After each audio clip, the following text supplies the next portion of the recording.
April isn't a huge month for video games, but there's some good stuff coming. Hi folks, it's Falcon, and today on GameRanx, the top 8 new April games of 2022. Starting off at number 8, it's MLB The Show 22. Now this is a series that's been going since 2006 that started on the PlayStation 2. And it's a game that's been building some momentum in recent years. Since 2017, it's been doing significantly better than it had been for pretty much its entire lifespan. And it's due to it coming up with some pretty good ideas. Not saying that 21 was a particular revelation, not necessarily the kind of jump you would expect from a new generation of consoles, but same time it was one that was targeted to be released on the previous generation as well, which we'll also be seeing with the Show 22. 8th gen consoles are going to see some of the features, but it's the PS5 and Xbox series that are going to be getting the full extent. Like for instance, the Stadium Creator is going to be dynamic, which in layman's terms means you're going to be able to do night games in your stadiums. We're also going to see 4K resolution targeted at 60 frames per second on both of those consoles. Obviously, that's not something we'll see on the 8th gen stuff. They've also completely revamped the commentary team, as well as the system underlying both of them. Apparently, there's about 45,000 lines of audio, 350 recorded hours, so expect that to feel a lot more real this time around. In truth, this is a series that hasn't really disappointed,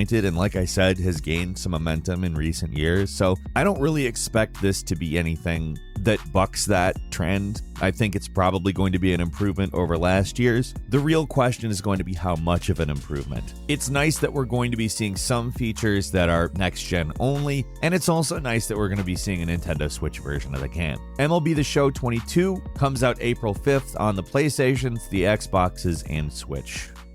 And number 7, the House of the Dead Remake, a Nintendo Switch exclusive in which the original House of the Dead game is being revamped with better graphics and support for the Joy-Cons as gyro controls. That's, of course, going to be a huge amount of fun. House of the Dead, like the original, is just one of the most fun light gun games from the arcade in the 1990s. I mean, this is a game that George Romero, basically father of the zombie movie genre, credited as repopularizing the zombie concept in mainstream culture, and that many people credit for introducing the fast-running zombie. For those unfamiliar, House of the Dead was a railgun shooter in 1996 that came out in arcades. It was a huge thing. It was kind of the other type of zombie game besides Resident Evil that actually made it to a large level of popularity. And at the time, it had very good graphics. Obviously, they look pretty dated when you look at them now, but it introduced a lot of concepts like shooting in different places, creating different types of damage in terms of how the zombie models responded. And they've really taken that and run with it. Obviously, the game doesn't really look like it plays a lot different, but in terms of aesthetic, it's been updated very significantly. However, I would even go ahead and say, I don't think it feels radically different, despite the fact that if you put the old game next to the new game, it's night and day. I'm really excited to play this game again. Honestly, it's been a really long time, and I didn't really keep up with the series. I was a big fan of the first, but I don't know, it was an arcade thing, and arcades kind of died. I would like to see a resurgence of light gun games and maybe light gun peripherals. The developer teased the idea that they might release a light gun peripheral, although just the fact that it works with Joy-Cons is going to be good enough, I think. House of the Dead Remake is coming to the Nintendo Switch on April 7th.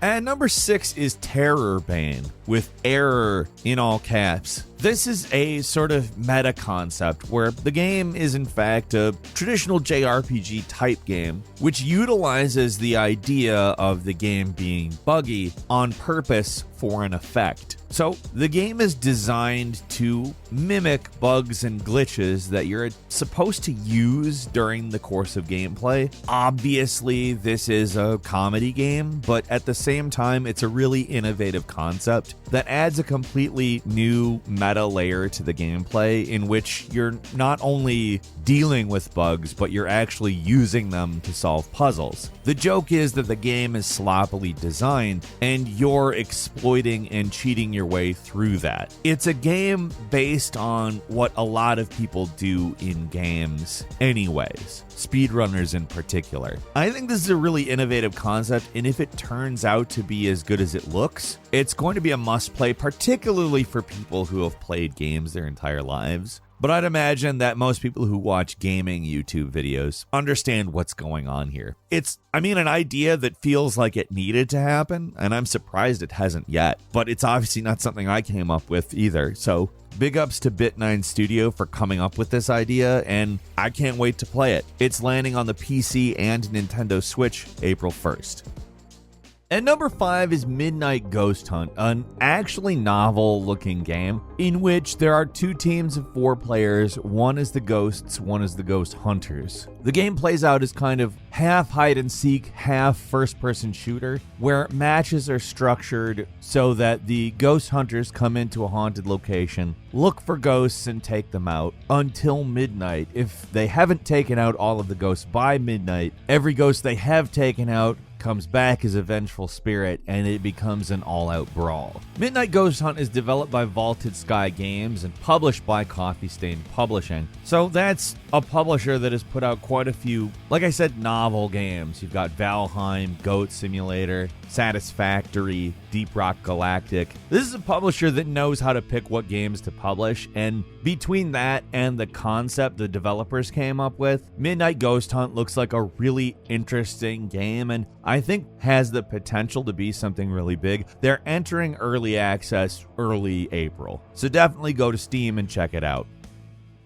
And number 4, Back 4 Blood Tunnels of Terror DLC, which adds 2 new characters and a PvE mode called Ridden Hives. For all the criticism I've seen this game take, it's extremely popular and actually got pretty good reviews. I kind of think it was inevitable that a spiritual successor to such a popular series would draw some loud criticism, but for the most part, people are really excited for more content in this, and Tunnels of Terror looks to be exactly that. Aside from the other things I mentioned they added, there's also dungeons being added, specifically underground ones, hence the name Tunnels of Terror. And with new types of places to walk around in, you're of course going to see new types of zombies, and these ones are pretty grotesque. They look like something that would be gross and living underground, so to me this looks like not only a good, but possibly a great expansion that's landing on April 12th.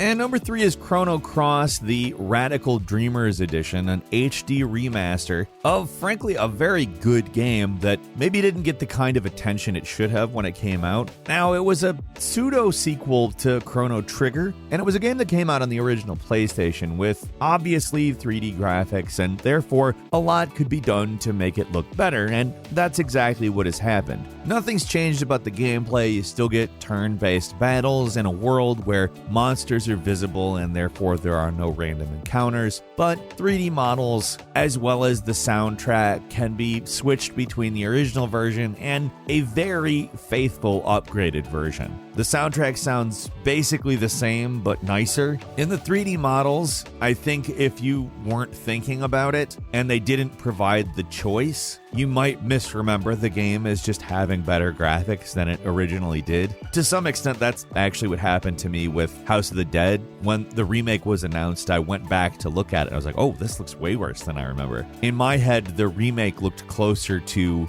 the original than the original actually looked. That's not really the case here, as the game genuinely just looks like a better version of the original. Like, everything's very faithful, and I think that's good because the original is a good game. It's just in certain ways dated. The Radical Dreamers Edition, I think, is good because there really isn't a way to play Chrono Cross that isn't massively tedious anyhow, and I'm certainly excited to play it when it lands on Windows, Switch, PS4, and Xbox One April 7th. At number 2 is Nintendo Switch Sports. You're probably thinking to yourself, well, that sounds pretty generic. And it's actually kind of easy to forget that Wii Sports was what it was and was as popular as it was. You'll actually be taking the Joy-Cons off of the Nintendo Switch and using them in a way very similar to the Wii Remote to play various sports. Soccer, volleyball, badminton, bowling, tennis, and even sword fighting. You'll also be able to use the Ring Fit leg strap, which will also be bundled with a physical copy of this game to play soccer. At launch, it's only going to work with the shootout mode, but they'll be implementing an update later on for regular soccer. Obviously, this is one of those games where you're going to want to be able to play locally, but they're going to provide online gameplay as well. And frankly, this is just something I've missed. I don't want to hook up the Switch again. It's a pain in the butt. Uses very old style wires, and it has a light bar to tell what's going on. And frankly, I'm just excited to have a hassle-free version of Wii Sports. That's pretty much what it looks like we're getting here. And it's landing on Nintendo Switch April 29th. And finally, at number 1, LEGO Star Wars The Skywalker Saga. I have continually said, I'm excited for this. I really want to play it. I just don't care at all about the final of the Star Wars movies, like 1 through 8. I'm there for. I'm kind of hoping that this game does something to acknowledge how mishmash that last movie is. I don't know. I don't expect it to. They're typically fairly reverent with these, although they have made some jokes at the expense of various Star Wars things. It's at least a humor-oriented version of it, so I have my hopes. If you don't know how LEGO Star Wars is by now, it's because you've missed a large amount of games that have been very big in the gaming zeitgeist. It's an action-adventure game where you get to play as a ton of different people from the Star Wars movies, and you play them through various scenarios, and the dialogue's just a bit more self-aware than regular Star Wars. As such, it's very funny, it's very fun, and to be frank, I'm looking forward to this take. This is probably the definitive take on the LEGO Star Wars series, so I'll be playing LEGO Star Wars The Skywalker Saga when it lands on the PlayStations, the Xboxes, Windows, and Switch April 5th. Couple of bonus games for you. First, Lumote the Master Mote Chronicles, a 3D puzzle platformer with some very original and interesting visuals that is simultaneously reminiscent of a 90s game to me, but doesn't look like anything I've ever seen. If you're on PC, there's a demo available, but it's also coming to PS4, Xbox One, and Switch. That is landing on April 21st. Kaiju Wars puts you in the driver's seat of the military versus big monsters a la Japanese monster movies. You basically have to build a city and defend it in a turn-based strategy format with a, frankly, very cool art style. And finally, 13 Sentinels Aegis Rim, a game set in 1980s Japan with high school students drawn into a war, not unlike Neon Genesis Evangelion's with mechs and kaiju. When you're not fighting, it's a side-scrolling adventure game. When you are fighting, it's a real-time strategy game, and frankly, that combination of things, as well as the fact it's an Atlas game, I'm very there for it. It's coming to PlayStation 4 and Nintendo Switch on April 14th. That's all for today. Leave us a comment. Let us know what you think. If you like this video, click like. If you're not subscribed, now's a great time to do so. We upload brand new videos every day of the week. Best way to see them first is, of course, a subscription, so click subscribe. Don't forget to enable all notifications, and as always, we thank you very much for watching this video. I'm Falcon. You can follow me on Twitter at Falcon the Hero. We'll see you next time right here on gameranx.